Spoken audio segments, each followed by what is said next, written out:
Hello ladies and gents, boys and girls, and welcome to my latest video, or my first proper review video since the channel's restarted.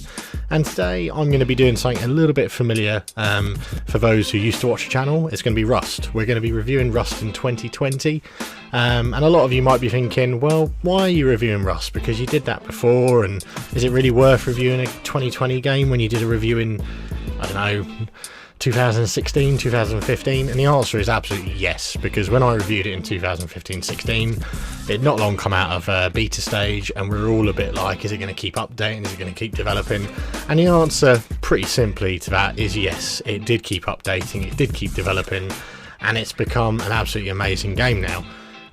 For those of you who have never played it, it's pretty simple. It's a survival game. It's pretty much like the rest of your survival games. You have to eat, drink, sleep. No, you don't have to sleep. I mean, sleeping's the worst thing you can do in this game, especially if you're in a PvP server. And that's the main thing. I probably won't set on the whole PvP PvE experiences today. I'll do those in two separate videos, but you know, today I wanted to talk to you guys and girls about the actual game mechanics of Rust, what to expect, what you can see in the game, and my total reviews on it in total. So to start with, if you guys want to play Rust and enjoy it, I think there's something like an 8 gig minimum memory now, and it'll actually warn your PC or laptop if you don't have that available memory. Given that my old man, he plays with a PC that doesn't have that kind of memory, and it actually still runs fine. You just have to adjust and tweak the settings and the graphics a little bit, which we'll have a look at in this video in a minute. I'll be honest with you, if you want to enjoy the game, I'm running it on setting 5, I believe. And you know, there's HDR graphics coming out soon for the game, so you will need a pretty beefy computer, as it is an open world and it is live on a server. So expect to see, when you look into Rust, you've got a few simple menu options. You've got the main one, which is play game. Now you've got official servers, community servers, modded, friends and favourites. I don't really need to tell you what friends, favorited and history is, but the official servers are official Rust servers. You've got the community ones, which are pretty much vanilla servers. There aren't too many things. Server descriptions. One of the most important things for this is some of the servers are up to 200 to 300 players big, and you can have even more as well. Modded servers, the mod selection for Rust is pretty epic, and they do go on for some time. So you can get all sorts of mods. You can get zombie mods, you can get auto features. We'll go into event mods and stuff like that at another time. So the next cool thing about Rust as well is not only do you have to play a game, but you have a news section which gives you all of the latest news and updates on Rust and what's currently going on in the development world. Then you've got your inventory, which is basically items that you have. You've got your item store, so that's a massive selling feature to Rust at the moment. It's like every game, but these items you get to keep, and actually what you can do as well is, if you buy some really rare items, if you get a little bit bored of them, you can then sell them on the Steam Workshop, and I've got a few items and skins that are actually selling for anywhere between £2 to £5. This workshop, which we're now going into as well, this gives players the ability to start making their own skins, and then what you can actually do, and I apologise for the naked man you're about to see, but what you can actually do is you can actually preview the skin, and as a community you can vote for skins that you think are pretty decent and that you'd like to see moving forward. You can buy those skins, and again, they're pretty reasonably priced. I know some people would go, what, £1, £2 for skins, but don't forget, some people pay £10, £11 for subscription games. So you got the Rust Plus app as well, which is a new feature which you can get on your phones. And then we go into the gameplay options. So you've got your normal options. You can do your field of views, your user interface, your hard to chat, global chat. It's pretty basic.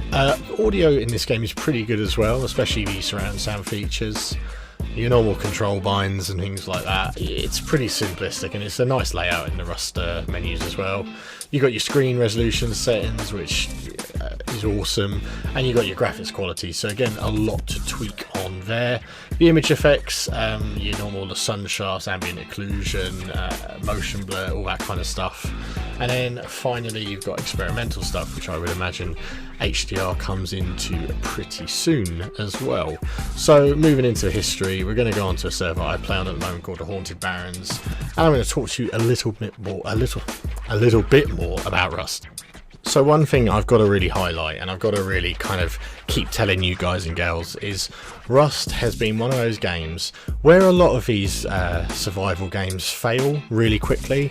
They fail because they don't develop, in my opinion. They fail because they don't really give you that substance and those updates and things that you consistently crave as a gamer. For instance, I guess my biggest example is, why has World of Warcraft, such an old game, strived and survived for so long being the best MMORPG out there?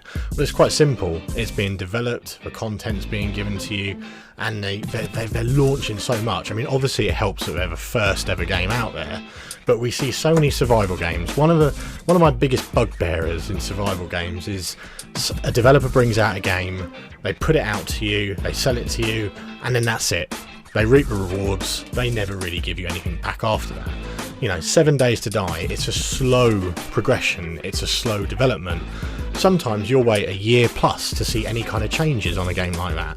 With Rust, it's every single month, and when I say it's every single month, it's a guaranteed monthly update. Now, when you get into a survival game of Rust, you end up on the beach. You're a totally naked person. You've got a rock and a torch. That's all you've got.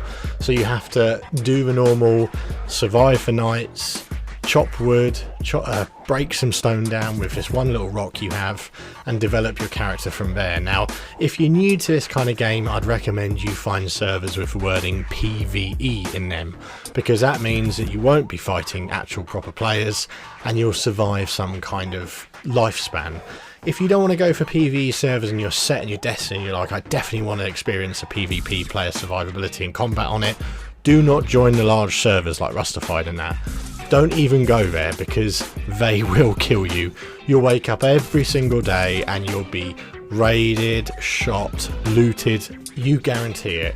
I'd recommend, if you want to do the PvP aspect of it, get yourselves on a server, a low populated server, 0 out of 50 slots, 1 or 2 people play on it, and just enjoy the game for what it is and get yourself ready.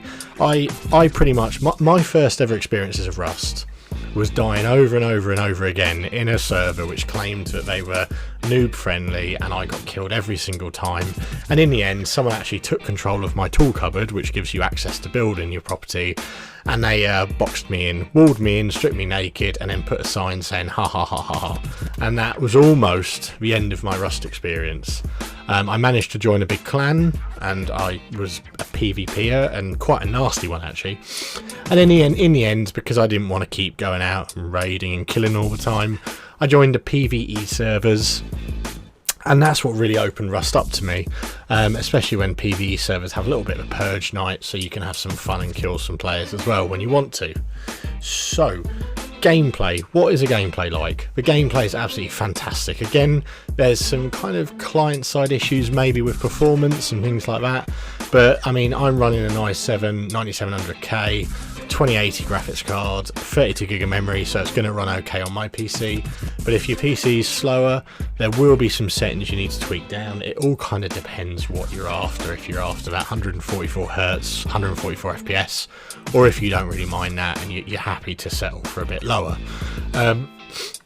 Sound, again, in the game it's fine. There's some survivability things in the game. You got attack helicopters. I mean, the overall basics of Rust is you've got these scientists that come around and they're investigating the land, and they will attack you if you're armed. So will an attack helicopter that comes around as well. You've got monuments in Rust as well, which we'll go over at some stage in a little bit more in depth. And these monuments, some of them are friendly monuments, but then some of them you need to do, they call it mazes. So you need to go through stages of the monuments to get better loot. And again, this is something that's always changing. I can't stress that enough. So don't think that this game is going to the reason this game hasn't deteriorated and the reason that there's now 70 to 80,000 players a day playing this game is because it's a constant continual change. They'll bring something big out every week, well, every month. I mean, one month we had electronics introduced, the next month we had animals introduced, the next month after that there's an elevator, then they put weather back into it, then they've put sales. Oh, it just never ends, and it's exciting. It's a bit like, what's that thing? It's a bit like that really annoying game where my 7-year-old sits there and goes, can I play Fortnite? Can I play Fortnite? Can I have the season pass? Can I get more skins? It's kind of stuff like that that keeps the Rust player going. It keeps them involved. It keeps them wanting more because they get to loot and they get to buy skins and enjoy stuff and make their own base as well. So anyway, ladies and gents, I don't want to make this video too long because I want you guys to see it for yourself. The only thing I did notice, and I thought it was a bit crazy, is Rust is now over £30. Do you know what? There was a time when I bought Rust it was £7, I think it was. So it just shows, I bought Rust when it was in early alpha development and it was £7, and now it's a £30 game because, I mean, look at it. You can't deny that Rust is an absolutely beautiful game, and what I would highly suggest is, even if your computer's not up to it, I'd say whack the graphics up fully because it will want you to get a computer. It'll make you want to get a computer that's even more powerful. Anyway, ladies and gents, look, this is my first review for a long time. I hope you've enjoyed it. I hope it's lived up to what you want, and we'll be doing some more videos, investigating some more ways of the gameplay in Rust. But for now, I hope you enjoyed it. Leave your likes and comments below. If you're new, well, I don't think I've got any subscribers at the moment, but if you're new and you liked what you saw today, hit subscribe, and I'll speak to you soon. Bye for now. Bye bye.